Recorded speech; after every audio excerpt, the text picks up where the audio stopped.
The alien warship came out of faster-than-light travel like a giant monster rising from the deep ocean. It was even larger than the ship the Aurora had met, easily 5 kilometers long. Its hull was covered in the same shimmering plates that seemed to change colors in the starlight. The moment it entered normal space, it began scanning everything around it. "All ships hold position," Admiral Bennett commanded from her flagship, the carrier Valiant. "Do not engage until I give the order. Let us see what it does." The human fleet waited in tense silence. 500 ships, the largest group of warships in human history, formed a defensive wall between Saturn and the inner planets.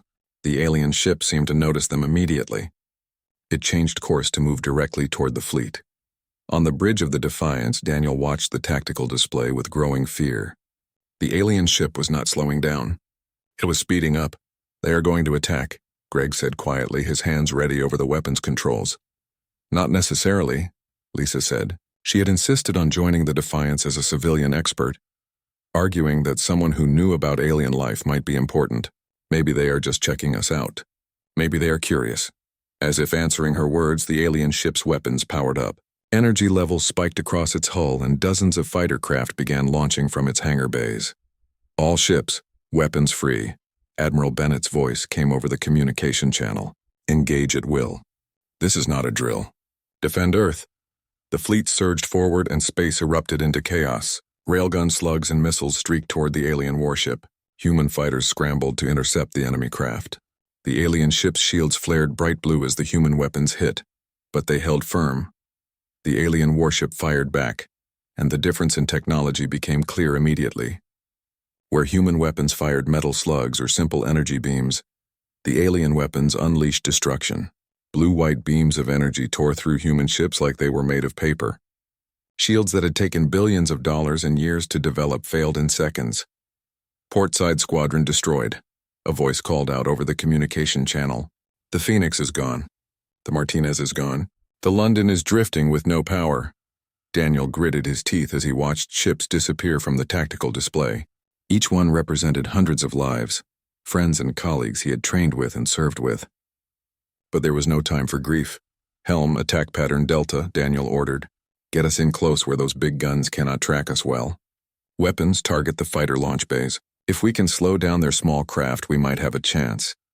The Defiance dove toward the alien warship, weaving through the battle. Around them, human fighters fought the alien craft in desperate dogfights. The alien fighters were faster and more maneuverable, but human pilots were fighting with the desperation of people protecting their home. As the Defiance got close to the alien ship, Greg unleashed everything they had. Railgun rounds hammered against the alien shields, joined by fire from a dozen other human ships that had followed the Defiance's lead. For a moment, it seemed pointless. Then something amazing happened. The alien shields flickered and got weaker. Not much, but enough to notice. "Admiral, this is Captain Cross on the Defiance," Daniel broadcast. "Concentrated fire at close range is working. We can hurt them if we coordinate our attacks.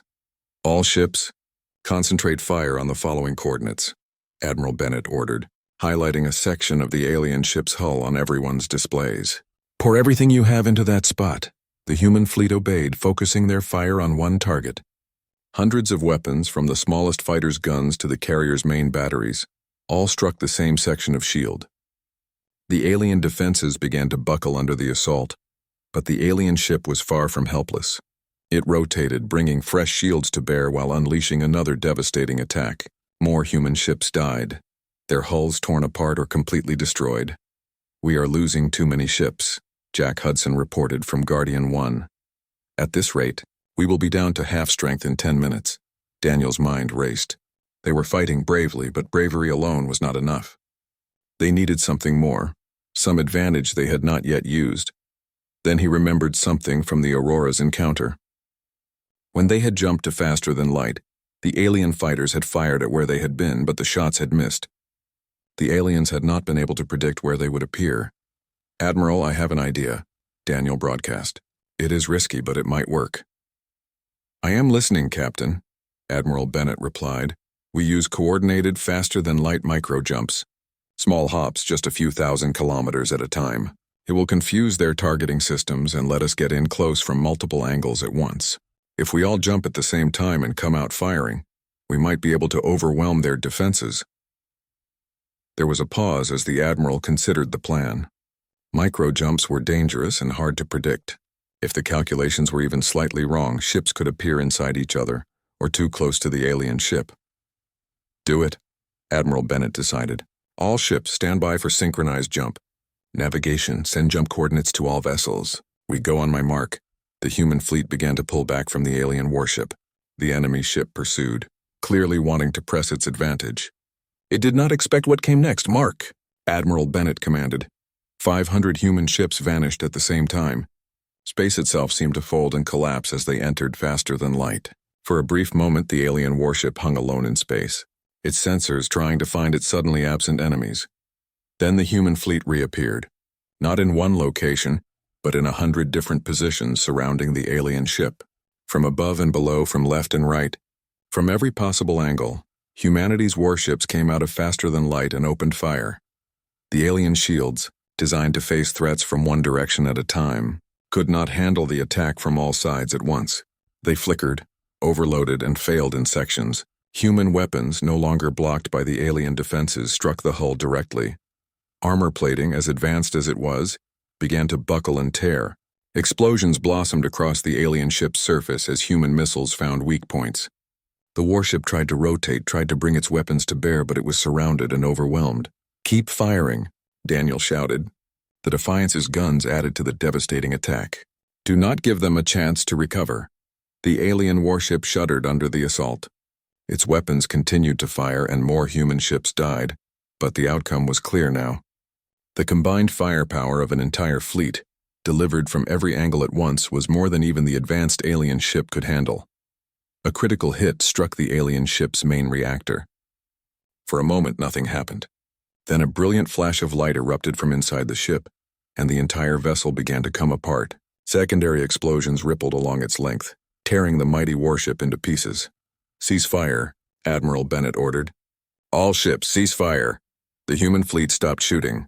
They watched as the alien ship broke apart and died. Debris scattered across space, glowing with heat and energy, and then silence. For a moment, no one spoke. Then from somewhere in the fleet, someone cheered. The sound spread from ship to ship as people realized what had happened. They had won. Against impossible odds, against superior technology, humanity had destroyed an alien warship. But the celebration was short. As damage reports came in, the cost became clear. Over 100 human ships had been destroyed. Thousands of people were dead or missing. The fleet had won, but it had paid a terrible price. Daniel slumped in his command chair, exhaustion washing over him. Around him, his crew began checking on casualties and damage to the Defiance. "Sir, I am picking up a signal from the alien debris," Amy announced suddenly. "It is faint, but it is definitely artificial." "Another ship?" Daniel asked, immediately alert again. "No, sir. It is coming from a piece of wreckage. I think it might be a communication device or maybe an emergency beacon." "Can you translate it?" Amy worked her console, running the signal through every program humanity had. Most of it was garbled or made no sense, but slowly, patterns began to appear. "I have got something," Amy said after several minutes. "It is not a complete message, but I am getting words, or at least ideas. Here, listen." A sound filled the bridge, alien and harsh, yet somehow familiar. The translation program added human words over it, mechanical and stiff. "Warning. Hostile entities detected. Defense protocols engaged. Multiple unknown vessels. Elimination protocol activated. Threat to mining operations must be neutralized." The message repeated several times before fading into static. Lisa stood frozen, her face pale. "Mining operations. Defense protocols. They thought we were threatening their mining operation."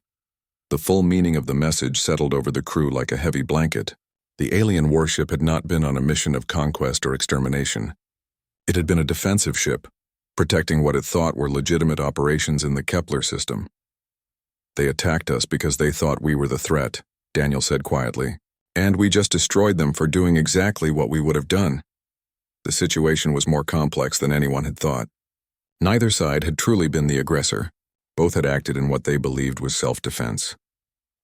6 months after the Aurora's encounter, Earth had changed into a fortress.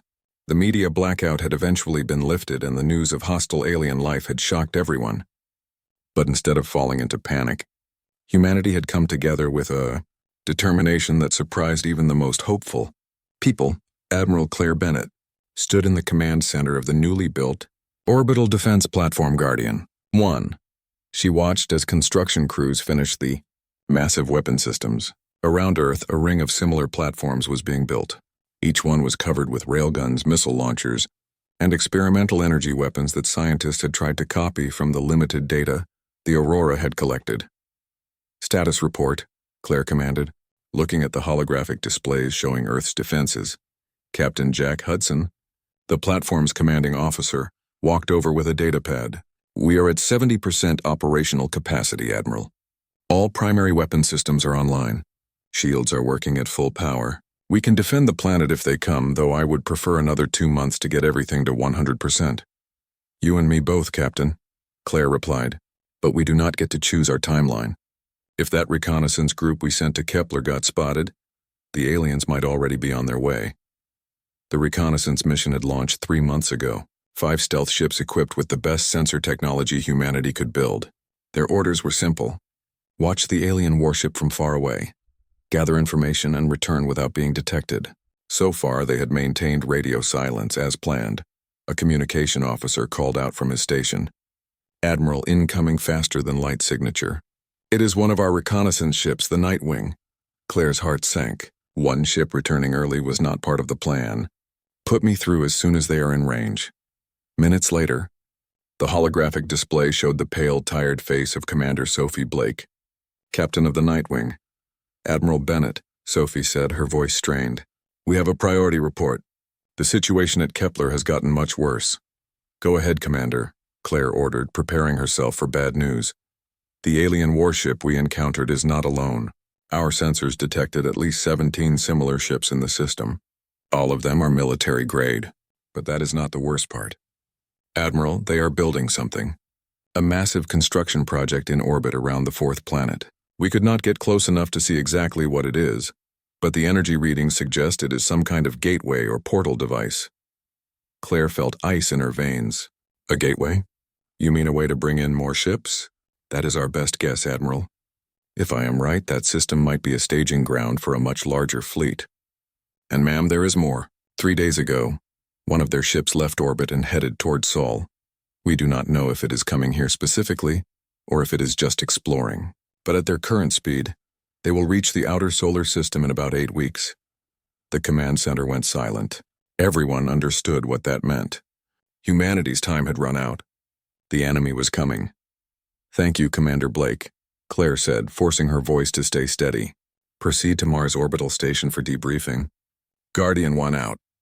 The transmission ended, and Claire turned to face her staff. Alert Earth Defense Command.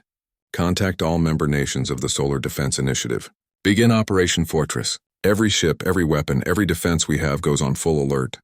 If the aliens want Earth, they are going to have to fight for it. The next 8 weeks were crazy with preparation. Every nation that had ships in space contributed what they could. The United North American States provided most of the military fleet. 12 carriers, 30 destroyers, and over 200 smaller craft.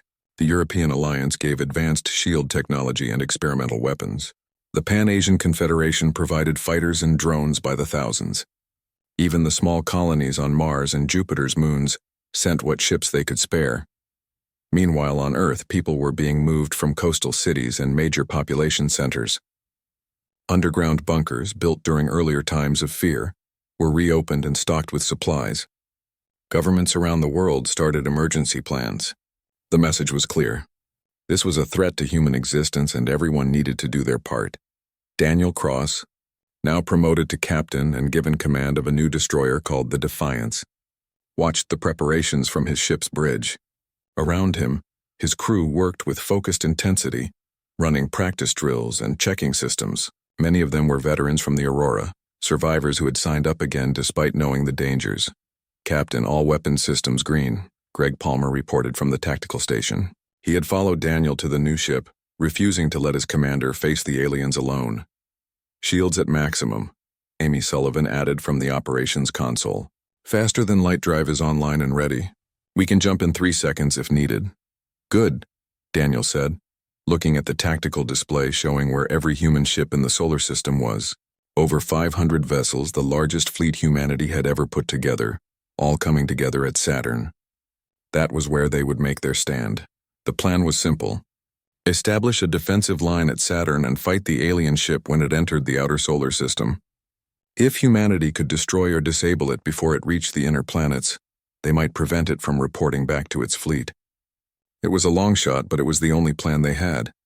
As the deadline got closer, Daniel gathered his crew for a final talk. They met in the ship's main conference room, a mix of young faces and veterans, all of them volunteers who understood what was at stake. In about 6 hours, we are going to face the enemy that attacked the Aurora, Daniel began, his voice calm but firm. Some of you were there with me. You know what we are up against. For those who are not, I will be honest, these aliens are more advanced than us. Their ships are bigger, their weapons are stronger, and their shields are better. If this was a fair fight, we would lose. He paused, looking each crew member in the eye. But this is not a fair fight. This is a fight for survival, and humanity has never been good at fighting fair. We are going to use every trick, every tactic, every advantage we can find. We are going to be faster, smarter, and more determined. And we are going to show these aliens that humanity is not prey. The crew erupted in cheers, their fear changed into determination. Daniel felt a surge of pride. These were good people, brave people, and he would do everything in his power to bring them home safely. As the Defiance took its position in the defensive line, Daniel stared at the screen showing the stars. Somewhere out there, the alien ship was getting closer, and soon, very soon, humanity would learn whether they truly had what it took to survive in a hostile universe. The countdown began. 5 hours, 4 hours, 3 hours. The fleet hung in space, waiting. Every sensor was active, every weapon ready. The silence was heavy, broken only by the soft beeping of instruments and the quiet breathing of nervous crew members. Then, at exactly the predicted moment, the sensors lit up.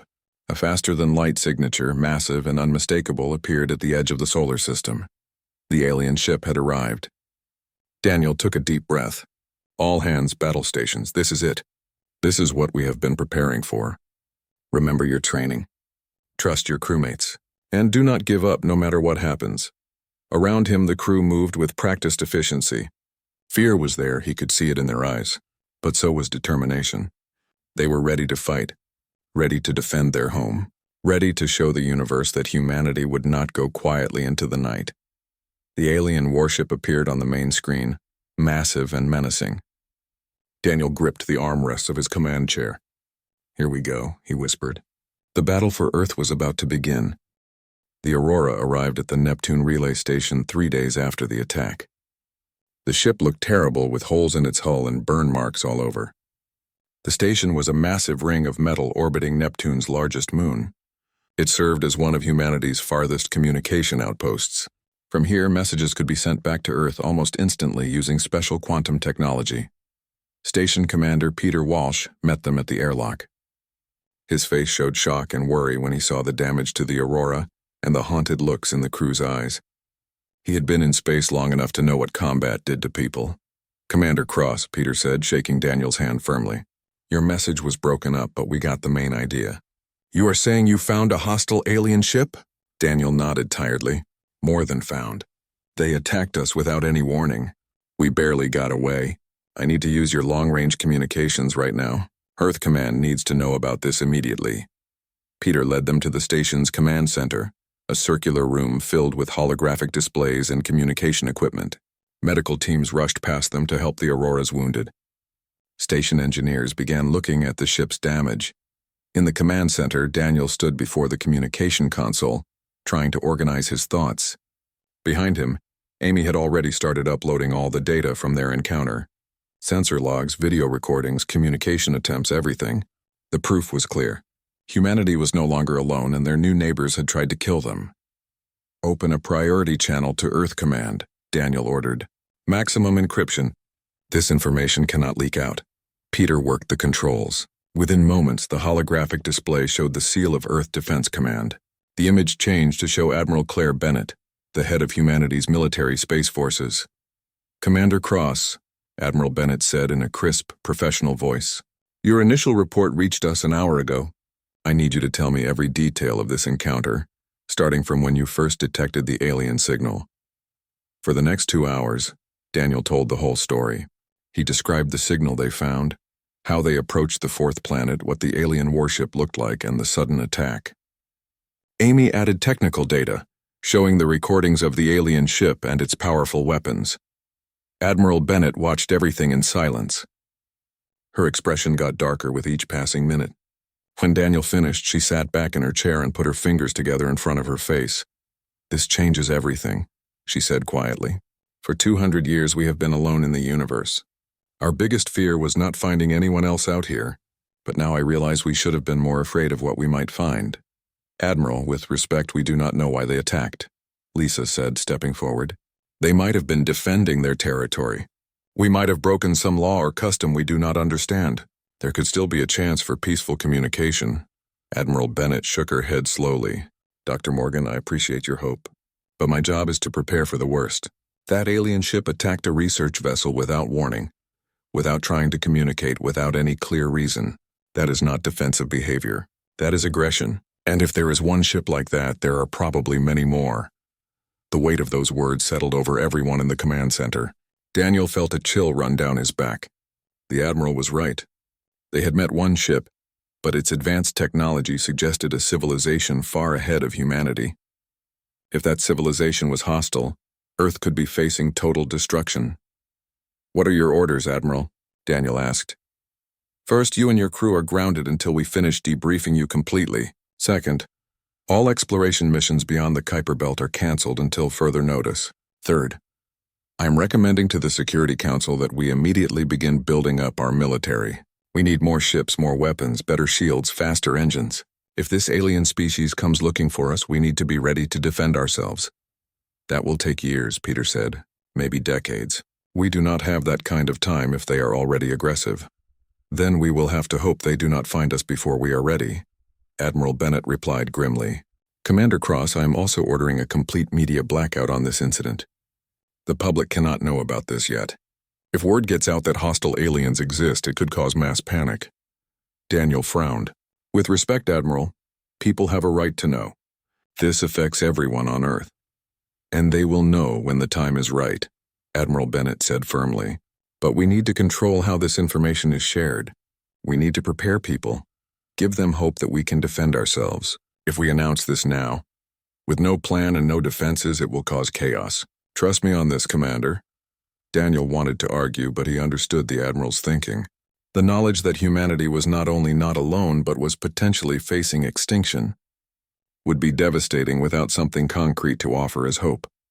"Understood, Admiral," Daniel said reluctantly. "Good.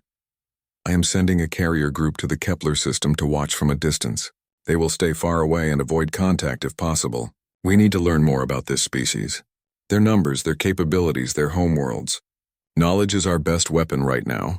The transmission ended and the holographic display went dark. Daniel stood in silence, feeling the weight of what had just happened.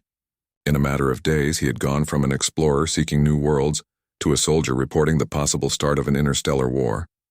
"What do we do now?" Amy asked quietly. "We wait," Daniel replied. "We prepare, and we hope that the Admiral is wrong, that there is still a chance for peace, but we do not count on it." Over the next few weeks, the Aurora was repaired at the Neptune station. The crew remained isolated, forbidden from talking to anyone outside the station without permission. The media blackout held, but rumors began to spread. Ships that were supposed to go on deep space missions were suddenly called back. Military construction around Earth and Mars increased dramatically. People who paid attention could sense that something had changed. During the repairs, Daniel spent hours reviewing the recordings of the encounter, trying to find something they had missed. Some clue that might explain why the aliens attacked or offer a way to communicate. But every time he watched the alien warship's weapons power up and fire, he came to the same conclusion. They had been attacked by a species that saw humanity as either a threat or just target practice. Late one night, Daniel sat alone in the observation lounge watching Neptune's swirling clouds. "Lisa found him there. Cannot sleep either?" she asked, sitting down beside him. "Every time I close my eyes, I see those fighters swarming us," Daniel admitted. "I keep thinking about the 3 crew members we lost. Karen Hughes, Timothy Shaw, and Diane Foster. They signed up to explore the stars and instead they died in an attack by aliens we do not understand. Their deaths were not meaningless. Lisa said softly. Because of them, humanity knows what is out there. We have a chance to prepare. That is not meaningless, Daniel. That is a sacrifice that might save billions of lives. Daniel wanted to believe her, but the guilt remained. He had been the commander. The safety of his crew had been his responsibility, and he had failed 3 of them. I keep wondering if I could have done something different, Daniel continued. Maybe if we had approached more carefully or sent different signals or jumped away sooner. You did everything right, Lisa insisted. You followed every rule, made every correct decision. That ship was going to attack us no matter what we did. Some species, some civilizations might just be hostile by nature. It is not your fault, and it is not humanity's fault. It is just the reality of the universe we live in. They sat in silence for a while, watching the distant stars. Somewhere out there, the alien warship continued its patrol, and somewhere, deeper in space, an alien civilization went about its business, perhaps unaware that they had just made first contact with a species that would not go quietly. Do you think we can survive this? Daniel asked eventually. If they come for us, if this turns into a war, do you think humanity stands a chance? Lisa was quiet for a long moment. I think, she said finally, that humanity has survived every challenge we have faced for hundreds of thousands of years. We have endured ice ages, plagues, wars, and our own stupidity. We are survivors, Daniel, and if these aliens think they can wipe us out without a fight, they are going to be very surprised. Daniel smiled slightly, drawing strength from her words. She was right.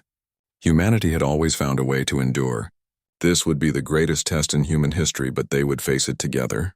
The question was not whether humanity would fight. The question was whether they would win. The warning alarms screamed louder. Daniel had no time to think, only to react. Years of training took over his body and mind. Evasive maneuvers. Daniel shouted. Get us out of their firing line now. Kyle's hands flew across his controls. The Aurora lurched hard to the right. The ship was not built for fighting, but its engines were powerful and fast. They had to be, for a research ship that often flew close to dangerous things. A beam of bright blue energy shot through the space where the Aurora had been just seconds before. The shot missed by less than 50 meters. It was so close that the ship's shields lit up and rippled from the heat and radiation. Return fire, Daniel ordered. Aim for their weapons. Try to disable them, not destroy them. Greg locked the Aurora's railguns onto the alien ship and fired. Metal slugs shot out at incredible speed, streaking toward the warship. The rounds hit the alien shields, making them flash and glow, but they did no damage that anyone could see. Our weapons are not getting through their shields, sir, Greg reported, fear in his voice. That thing is built like a tank. Another blast from the alien ship hit the Aurora on the left side. The shields held, but barely. The impact made the whole ship shake. Warning lights started flashing on every console.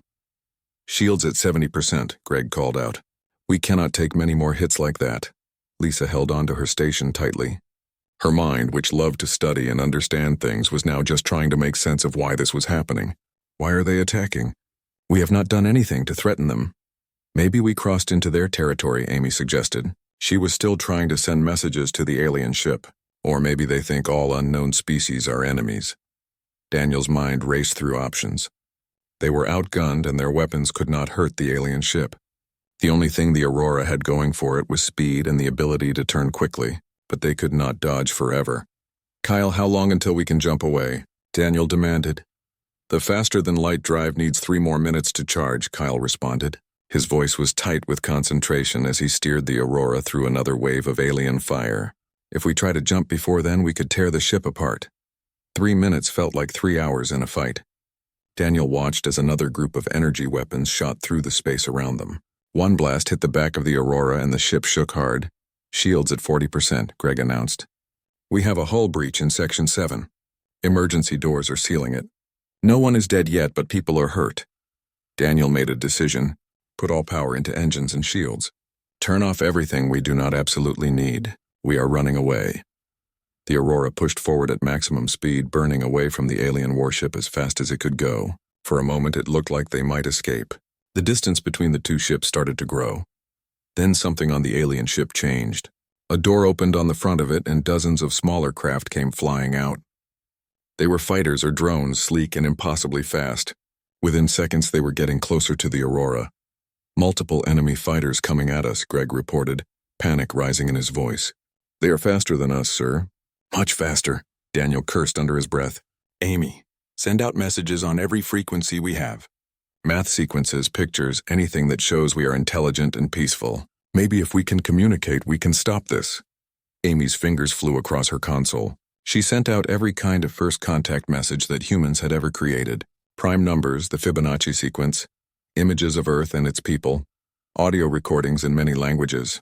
The messages poured out into space, desperate attempts to make the aliens understand. The alien fighters ignored every message. They swarmed around the Aurora like angry insects, firing precise shots that hammered against the failing shields. Each impact made the shields weaker. Shields at 20%, Greg called out. 15%. 10%. Shields are failing. The next impact hit the Aurora's hull directly. The armor bent and broke. Air from inside the ship rushed out into space before emergency systems could seal the hole. Alarms rang throughout the ship and the lights flickered. We have people dead, Lieutenant Helen Price reported from her station. She was watching the ship's internal sensors. Medical teams are trying to help. We have holes in the hull in sections 7, 9, and 12. Daniel felt like the weight of the world was crushing him. His crew was dying and there was nothing he could do to stop it.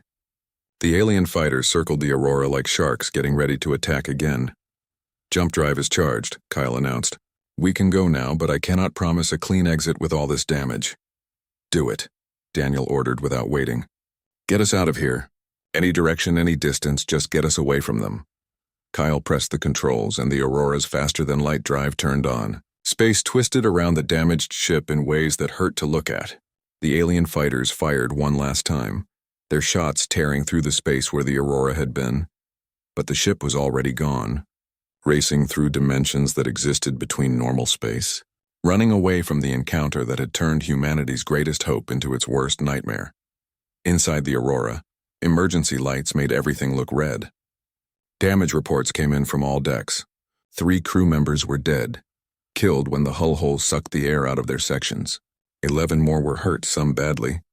Daniel sat in his command chair. His hands were shaking as the fear and shock started to fade. Around him, his crew worked hard to fix the ship and help the wounded. Where are we? Daniel asked quietly once the jump was done. Kyle looked at his instruments. His face was pale. About 20 light years from where we were. We are near the edge of explored space. No human colonies within 10 light years of us. Daniel nodded slowly. They were safe for now.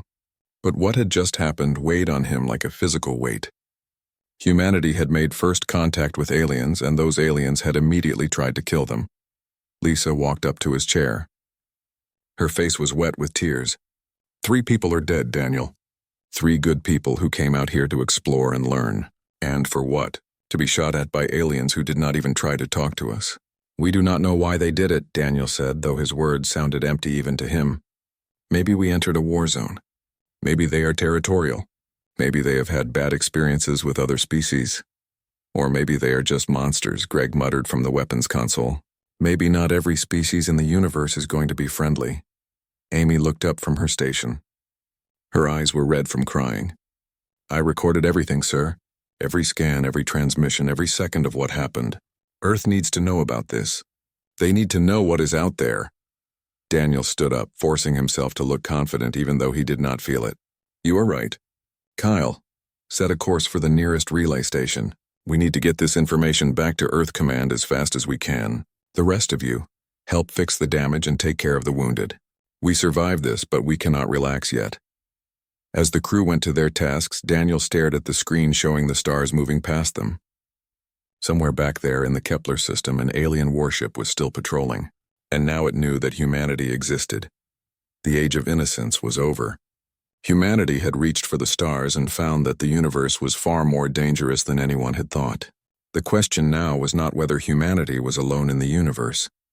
The question was whether humanity would survive knowing it was not alone. The research ship Aurora moved slowly through the darkness of space.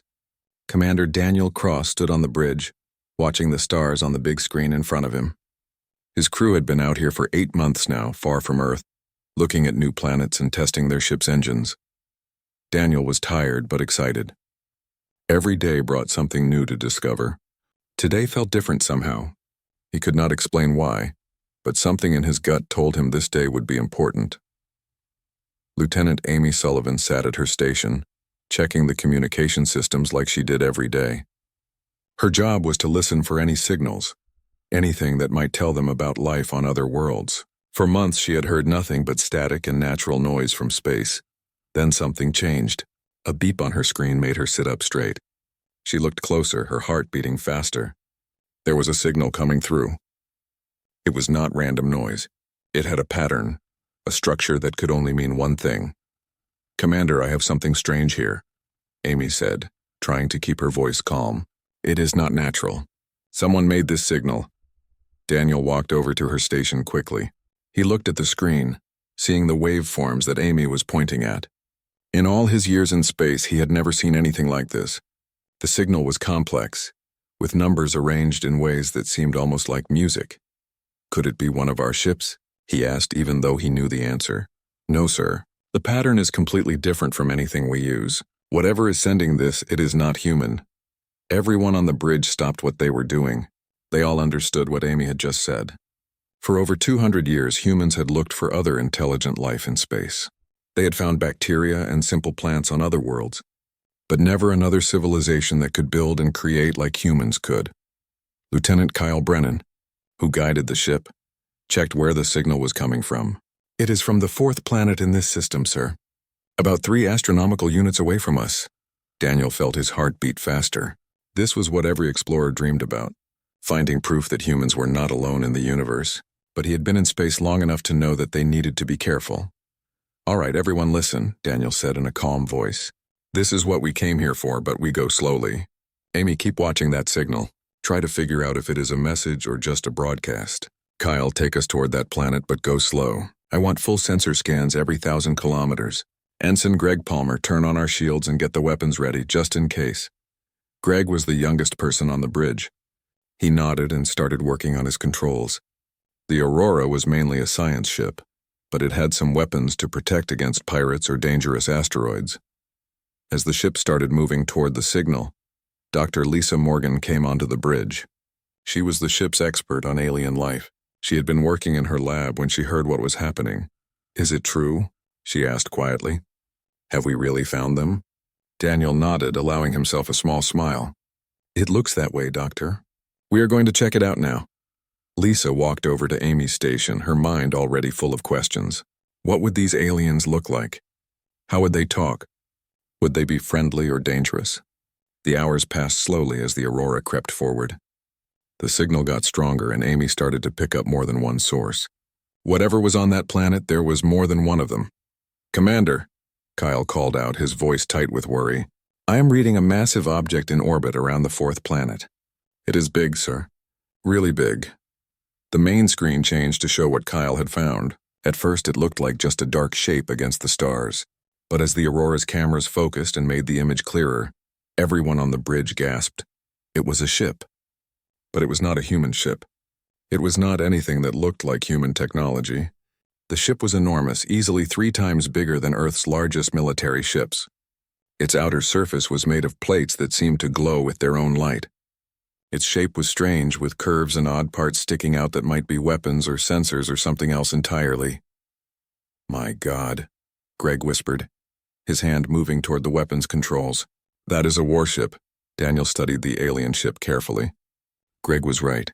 Even without knowing how alien technology worked, anyone could see this ship was built for fighting. It had what looked like weapon systems all over it, and its armor looked thick and damaged from old battles. "Amy, are they responding to us?" Daniel asked, forcing his voice to stay calm. "Nothing yet, sir. They are either ignoring us or have not noticed us." "At this distance, they have noticed us," Lisa said quietly. "A ship that big would have sensors that make ours look like toys." Daniel nodded. His training told him to send a peaceful message, to show the aliens that humans were intelligent and friendly. But every instinct he had developed from years in space told him something was wrong. "Amy, get ready to send a first contact message. Use math to show we are intelligent, then add pictures and sounds from Earth. But do not send it yet. Kyle, prepare 3 emergency jump coordinates. If things go bad, I want us ready to leave fast."